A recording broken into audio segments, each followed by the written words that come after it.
ನಮಸ್ತೆ ನನ್ನ ಪ್ರಿಯ ವೀಕ್ಷಕರೇ, ನಮ್ಮ ಲಕ್ಷಾ ಚಾನೆಲ್ಗೆ ಸ್ವಾಗತ. ವೀಕ್ಷಕರು, ಇವತ್ತು ನಾವು ನೋಡ್ತಿರೋ ಅಂಥದ್ದು ಒಂದು ಅದ್ಭುತವಾದಂಥ ಒಂದು ಯಂತ್ರ. ಭಾಳ ಜನ ಏನು ತೊಂದರೆಗಳು ಕೊಟ್ಟು ಜೀವನದಲ್ಲಿ ಅವ್ರನ್ನ ಬೀದಿಗಾಕಿ ತೊಂದರೆಗಳ್ನ ಕೊಟ್ಟು ಸಾಕಷ್ಟು ಅವ್ರನ್ನ ಜೀವನದ ಹಾಳು ಮಾಡಿರ್ತಾರೆ. ಯಾವುದೋ ಒಂದು ರೀತಿಲಿ ಮೋಸ ಆಗಿರ್ಬೋದು, ಇಂಥದ್ದೇ ಒಂದು ರೀತಿಯಲ್ಲ, ಹಣಕಾಸಲ್ಲಿರ್ಬೋದು ಅಥವಾ ಮನೆ ಮಠಗಳಲ್ಲಿರ್ಬೋದು.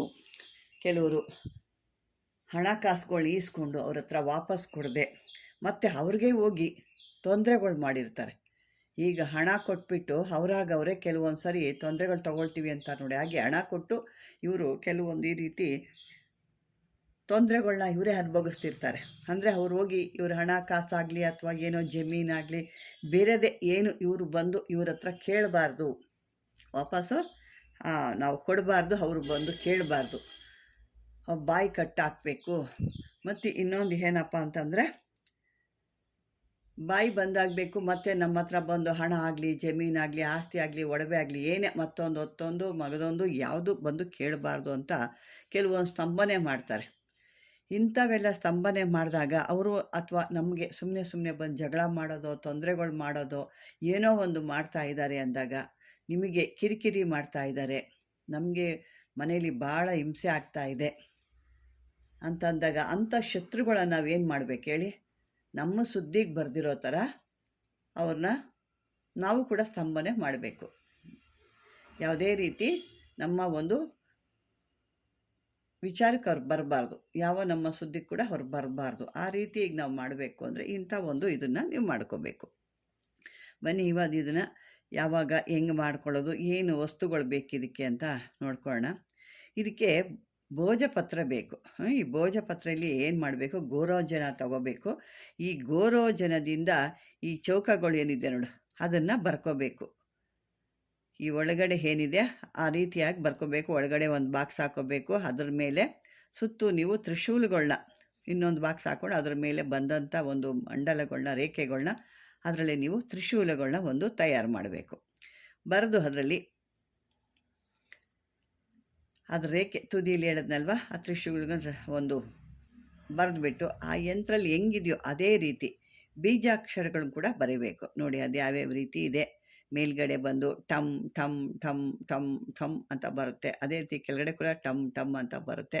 ಆದರೆ ಮೇಲ್ಗಡೆ 5 ಬರುತ್ತೆ. ಈ ಕಡೆ ಆ ಕಡೆ ಕೊನೆಯ ಸೈಡ್ಗಳಲ್ಲಿ ಎಡ ಮತ್ತು ಬಲದಲ್ಲಿ 3 ಟಮ್ ಟಮ್ ಟಮ್ ಅಂತ ಬರುತ್ತೆ. ಮತ್ತು ಅದೇ ರೀತಿ ಕೆಳಗಡೆ ಕೂಡ 5 ಟಮ್ಗಳು ಬರುತ್ತೆ. ಇದನ್ನು ಈ ರೀತಿ ಬರ್ಕೋಬೇಕು. ನಂತರ ಈ ಯಂತ್ರನ ಒಂದು ವಿಧಿವತ್ತಾಗಿ ಪೂಜೆ ಮಾಡಬೇಕು. ವಿಧಿವತ್ತಾಗಿ ಎಲ್ಲ ಪೂಜನೆ ಮಾಡಿ ದೇವರುಗಳ ಮುಂದೆ ಇಟ್ಟು ಈ ಒಂದು ಮಂತ್ರನ ಹೇಳ್ಕೋಬೇಕು. ಆ ಮಂತ್ರ ಮುಂದಕ್ಕೆ ನಾನು ಹೇಳ್ತೀನಿ ಹಾಗೆ ಏನು ಅಂತಂದ್ರೆ, ಇದನ್ನು ಆ ಮಧ್ಯದಲ್ಲಿ ಏನು ಆ ಒಂದು ಮಂತ್ರ ಬರುತ್ತೆ. ಆ ಮಂತ್ರದಲ್ಲಿ ಹಮುಕಸ್ಯ ಅಂತ ನಾನು ಹೇಳ್ತೀನಿ. ನೀವು ಆವಾಗ ಅದನ್ನು ಹೆಸರನ್ನ ಸೇರಿಸ್ಕೋಬೇಕು. ಹೆಸರು ಸೇರಿಸ್ಕೊಂಡು ಹೇಳ್ಬೇಕಾಗತ್ತೆ. ಇದನ್ನು 3 ಕಾಲದಲ್ಲಿ 3 ದಿನಗಳವರೆಗೆ, ಅಂದರೆ 3 ಕಾಲದಲ್ಲಿ ಅಂದರೆ ದಿನದಲ್ಲಿ 3 ದಿವಸ 3 ಸಮಯ, ಬೆಳಿಗ್ಗೆ ಮಧ್ಯಾಹ್ನ ಸಂಜೆ, ಈ ರೀತಿ 3 ಸಮಯ, ದಿನಕ್ಕೆ ತ್ರಿಕಾಲ ಸಂಧ್ಯಾ ಅಂತ ಹೇಳ್ತೀವಿ ನಾವು. ತ್ರಿಕಾಲದಲ್ಲಿ ಕೂಡ ಇದನ್ನು ತ್ರಿಕಾಲ 3 ದಿನಕ್ಕೆ 3 ಸಾರಿ ಆ ಥರ 3 ದಿನಗಳಿಗೆ ಯಂತ್ರವನ್ನು ನೀವು ಪೂಜೆ ಮಾಡಬೇಕು. ಮೊದಲು ಯಂತ್ರನ 3 ದಿನ ತನಕ, ಅಂದರೆ ಒಂದು ದಿನಕ್ಕೆ 3 ಬಾರಿ, ಬೆಳಿಗ್ಗೆ ಮಧ್ಯಾಹ್ನ ಸಂಜೆ ಥರ 3 ದಿನಗಳು ಕೂಡ 3 ತ್ರಿಕಾಲ ಸಂಧ್ಯದಲ್ಲಿ ಕೂಡ ನೀವು ಪೂಜೆ ಮಾಡಿ ಈ ಒಂದು ಮಂತ್ರನ 108 ಸಾರಿ ಇದನ್ನು ಜಪ ಮಾಡಬೇಕು. ಇದಕ್ಕೆ ಬೇಕಾದಂಥ ಹೂಗಳು ಯಾವುದು ಅಂದರೆ ಹಳದಿ ಹೂಗಳು. ಹಳದಿ ಹೂಗಳಲ್ಲಿ ಸಂಜೆ ಸಮಯ ಏನು ಪೂಜೆ ಮಾಡ್ತೀರಲ್ವ, ಆವಾಗ ಈ ಹೂಗಳನ್ನ, ಹಳದಿ ಹೂಗಳನ್ನ, ಅದು ಯಾವುದಾದ್ರೂ ಹಾಕಿ ಪರವಾಗಿಲ್ಲ, ಹಳದಿ ಹೂಗಳು ಮಾತ್ರ ಬೇಕು. ಆ ಹೂಗಳನ್ನ ಅದಕ್ಕೆ ಅರ್ಪಿಸ್ಬೇಕು. ನಂತರ ಈ ಒಂದು ಯಂತ್ರದಿಂದ ಅವರ ಒಂದು ಶತ್ರುಗಳ ಬಾಯಿ ಸ್ತಂಭನ ಅಥವಾ ಮುಖ ಸ್ತಂಭನ ಅಥವಾ ಅವ್ರಿಗೆ ಮಾತಾಡ್ತಿರೋಂಗೆ ಮೂಕರು ಥರ ಆಗೋಗ್ತಾರೆ. ಈಗ ನಾವು ಆ ಒಂದು ಮಂತ್ರ ಏನಿದೆ ಅಂತ ನೋಡೋಣ. ಓಂ ಹಲ ಹ್ಯೂನ ಲ ಲ ಲ ಅಮುಕಸ್ಯ, ಅಮುಕಸ್ಯ ಅಂದರೆ ಹೇಳಿದೆ ಅಲ್ವಾ, ನಿಮ್ಮ ಶತ್ರುವಿನ ಹೆಸರು. ಅಮುಕಸ್ಯ ಮುಖ ಸ್ತಂಭ ಸ್ತಂಭ ಟಹ ಟಹ ಟಹ ಟಹ ಟಹ ಟಹ ಸ್ವಾಹ. ಈ ಟಹಗಳು 5 ಟಹಗಳು ಬರಬೇಕು, 6 ಟಹಗಳು ಬರಬೇಕಾಗುತ್ತೆ. ಇದರಲ್ಲಿ ಕೊನೆಯದಾಗಿ ಸ್ವಾಹ ಅಂತ ಹೇಳಬೇಕು. ಮತ್ತೊಂದು ಬಾರಿ ಹೀಗೆ ನಾನು ಮಂತ್ರನ ಹೇಳ್ತೀನಿ.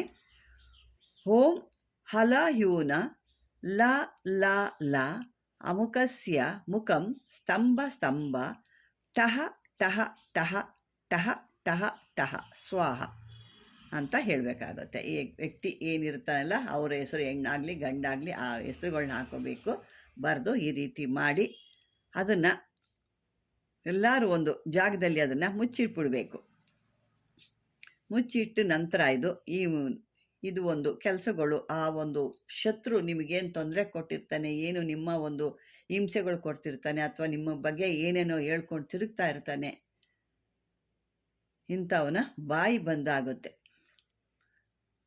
ಮತ್ತು ಅದನ್ನು ರಿಮೂವ್ ಮಾಡೋದು ಹೇಗೆ ಅಂದರೆ ಅದನ್ನು ತೆಗೆದುಬಿಟ್ಟು ಸುಟ್ಟು ಹಾಕಿದ್ರೆ ಮತ್ತೆ ಅದು ರಿಮೂವ್ ಆಗುತ್ತೆ. ಮತ್ತು ಅವರು ಯಥಾ ಪ್ರಕಾರವಾಗಿ ಆಗ್ತದೆ. ಯಾಕೆ ಅಂತಂದರೆ ಕೆಲವ್ರು ಯಾರೋ ಕೇಳಿದರು, ನೀವು ಕೊಡ್ತೀರಾ ರಿಮೂವ್ ಮಾಡೋದು ಹೇಳ್ತಾ ಇಲ್ಲ ಅಂತ. ಯಾಕೆಂದ್ರೆ ರಿಮೂವ್ ಇದು ಯಾರೂ ಮಾಡಲ್ಲ. ಯಾಕೆ ಅಂತೇಳಿ ಅವನು ಶತ್ರು, ಆ ಶತ್ರುಗೆ ಹಿಂಗೆ ಹಾಕಿ ಸಾಯಬೇಕು ಅಂತಲೇ ಆಸೆ ಇದ್ದಾಗ ಮತ್ತೆ ಅವ್ನು ಚೆನ್ನಾಗಾಗಲಿ ಅಂತ ಯಾರೂ ಮಾಡೋದಿಲ್ಲ. ಅಕಸ್ಮಾತ್ ಆ ಥರ ನಿಮ್ಮ ಮನಸ್ಸಿಗೆ ಬಂತು ಅಂದರೆ ಆ ಏನು ತೆಗೆದಿರ್ತೀರ ಅದನ್ನು ತೆಗೆದು ಸುಟ್ಟು ಹಾಕಿದ್ರೆ ಅದು ನಿಮಗೆ ನೀವು ಮಾಡಿದಂಥ ಒಂದಿದು ಅವ್ರಿಗೆ ಕ್ಲಿಯರ್ ಆಗುತ್ತೆ. ವೀಕ್ಷಕರೇ, ಇದು ನಿಮಗೆ ಗೊತ್ತಾಗಿದೆ ಅಂದ್ಕೊಂಡಿದ್ದೀನಿ. ಅಂದರೆ ಇದನ್ನು ಯಾವುದಾದ್ರೂ ಗ್ರಹಣ, ಅಮಾವಾಸ್ಯೆ, ಹುಣ್ಣಿಮೆ, ಅಷ್ಟಮಿಗಳಲ್ಲಿ ಮಾಡ್ಬೋದು. ಇದನ್ನು ಯಾವಾಗ ಮಾಡಬೇಕು ಅಂತಂದರೆ ಈ ಒಂದು ಸ್ತಂಭನ ಯಂತ್ರ, ಈ ಮಂತ್ರ ಏನಿದೆ ಅಂತಂದರೆ ಅದು ನಿಮಗೆ 108 ಬಾರಿ ಹೇಳಿದ್ದೀನಿ. 108 ಬಾರಿ ಮೊದಲು ನೀವು ಇದನ್ನು 1108 ಬಾರಿ ಸಿದ್ಧಿ ಮಾಡ್ಕೋಬೇಕು. ಕಾರ್ಯ ಮಾಡಬೇಕಾದ್ರೆ ನೀವು ಯಾವಾಗ ಈ ಒಂದು ಸಿದ್ಧಿ ಕಾರ್ಯ ಮಾಡ್ತೀರಾ ಅಂದರೆ ಈ ಸ್ತಂಭನ ಯಂತ್ರ ತಯಾರು ಮಾಡ್ತೀರಾ ಆವಾಗ ಮಾತ್ರ ಇದನ್ನು 108 ಬಾರಿ ಹೇಳಬೇಕಾಗತ್ತೆ. ವೀಕ್ಷಕರೇ, ಈಗ ಅರ್ಥ ಆಗಿದೆ ಅಂದ್ಕೊಂಡಿದ್ದೀನಿ. ಆದರೆ ಸುಮ್ಮನೆ ಎಲ್ಲ ಮಾಡೋಕ್ಕೆ ಹೋಗ್ಬೇಡಿ. ಅವನು ನಮ್ಮ ಸುದ್ದಿಗೆ ಬರಬಾರ್ದು ಅಂತನೋ ಅಥವಾ ಬೇರೆ ಯಾವುದೋ ಒಂದು ವಿಷಯಕ್ಕೋ ಆ ಥರ ಎಲ್ಲ ಮಾಡೋಕ್ಕೆ ಹೋಗಬೇಡಿ ಅಂತ ಹೇಳ್ತಾ, ನಿಮಗೂ ತೊಂದರೆ ಕೊಟ್ಟಿದ್ದಾನೆ, ನಿಮ್ಮ ಜೀವನಕ್ಕೆ ಹಾಳು ಮಾಡಿದ, ನಿಮ್ಮಲ್ಲಿರೋವಂಥದ್ದು ಕೆಲವು ಪಡ್ಕೊಂಡು ನಿಮಗೆ ಬೇಗ ಅಪಪ್ರಚಾರ ಮಾಡ್ತಾ ಇದ್ದಾನೆ, ಇಲ್ಲ ನಮಗೇನೋ ತೊಂದರೆಗಳು ಕೊಡ್ತಾ ಇದ್ದಾನೆ, ಅಥವಾ ನಮ್ಮ ಮನೆ ಬಾಗಿಲಲ್ಲಿ ಏನೋ ತಂದು ಹಾಕ್ತಾ ಇದ್ದಾರೆ ಅಂತ ಕನ್ಫರ್ಮ್ ಇವರೇ ಅಂತ ಇದ್ದರೆ ನೀವು ಕಣ್ಣಲ್ಲಿ ನೋಡಿ ಕಿವಿಲಿ ಕೇಳಿದರೆ ಮಾತ್ರ ಇದನ್ನು ತಯಾರು ಮಾಡಿ. ಯಾಕೆ ಅಂತಂದರೆ ಸುಮ್ಮನೆ ಯಾರ ಮಾತೋ ಕೇಳಿಕೊಂಡು ಏನೋ ಹೋಗಿ ತಿರುಗಿ ಪಾಪ ಅವ್ರು ಸುಮ್ಮನಿದ್ದವ್ರು ನೀವು ಮಾಡಿ, ಅದು ಅವರು ಮಾಡಿಲ್ಲ ಅಂದರೆ ರಿಪೀಟ್ ನಿಮಗೆ ಹೊಡೆಯುತ್ತೆ. ಹಾಗಾಗಿ ಇದನ್ನು ನೋಡಿಕೊಂಡು ಸರಿಯಾದ ರೀತಿಯಲ್ಲಿ ನಿಮಗೆ ಗೊತ್ತು ಮಾಡಿಕೊಂಡು ಶತ್ರುವಿನ ಹೆಸರು ಹೇಳ್ಕೊಂಡು ಈ ಮಂತ್ರನ ಹೇಳ್ಕೊಳ್ಳಿ ಅಂತ ಹೇಳ್ತಾ ಇದ್ದೀನಿ. ವೀಕ್ಷಕರೇ, ಈ ಒಂದು ವಿಡಿಯೋ ನಿಮಗೆ ಇಷ್ಟವಾದರೆ ಲೈಕ್ ಮಾಡಿ, ಶೇರ್ ಮಾಡಿ, ಸಬ್ಸ್ಕ್ರೈಬರ್ ಮಾಡ್ಕೊಳ್ಳಿ. ಯಾವುದಾದ್ರು ವಿಷಯ ಇತ್ತು ಅಂದರೆ ನಿಮಗೆ ಅದರ ಬಗ್ಗೆ ಏನಾದ್ರು ಕೇಳೋದಿತ್ತು, ಪ್ರಶ್ನೆಗಳಿದ್ದರೆ ಮಾತ್ರ ನೀವು ಇದರಲ್ಲೇ ಕಾಮೆಂಟ್ ಬಾಕ್ಸಲ್ಲಿ ಹಾಕಿ. ಸುಮ್ಮನೆ ಅದನ್ನೇನು ಮಾಡಬೇಕು, ಇದನ್ನೇನು ಮಾಡಬೇಕು, ಇದನ್ನು ಯಾಕೆ ಮಾಡಬೇಕು, ಇಲ್ಲಿ ತೆಗೆದಿಡಬೇಕಾ, ಎಲ್ಲಿಡಬೇಕು, ಅದನ್ನ ಯಂತ್ರದಲ್ಲಿ ಬರೀಬೇಕು, ಪ್ರತಿಯೊಂದು ನಾನು ಇಷ್ಟು ಬಿಡಿಸಿ ಹೇಳ್ತಿರ್ತೀನಿ. ಆದರೂ ನಿಮಗೆ ಆ ರೀತಿ ಕೇಳ್ತಾನೆ ಇರ್ತೀರ.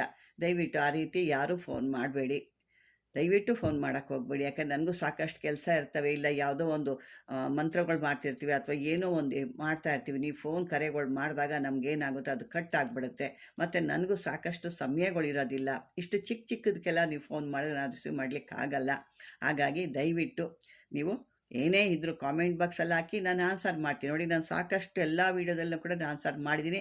ಆದರೆ ಸಮಯ ತೊಗೋಬೋದು, ಸಮಯ ತೊಗೊಂಡು ಕೂಡ ನಾನು ಮಾಡ್ತೀನಿ. 1-2-3 ಸಲ ನೀವು ಸಮಯ ತೊಗೊಳ್ಳಿ, ಆಮೇಲೆ ನೋಡಿ ಅದನ್ನು ನಾನು ಆನ್ಸರ್ ಮಾಡಿರ್ತೀನಿ. ದಯವಿಟ್ಟು ಆ ರೀತಿ ಮಾಡಿ. ಏನಾದರೂ ಬೇರೆ ನಿಮಗೆ ಇದ್ದರೆ ವಾಟ್ಸಪ್ಪಲ್ಲಿ ಹಾಕಿ ಅಂತ ಹೇಳ್ತಾ, ವೀಕ್ಷಕರೇ, ಇದುವರೆಗೂ ನನ್ನ ವೀಡಿಯೋ ನೀವು ವೀಕ್ಷಣೆ ಮಾಡಿದ್ದಕ್ಕೆ ಧನ್ಯವಾದಗಳು.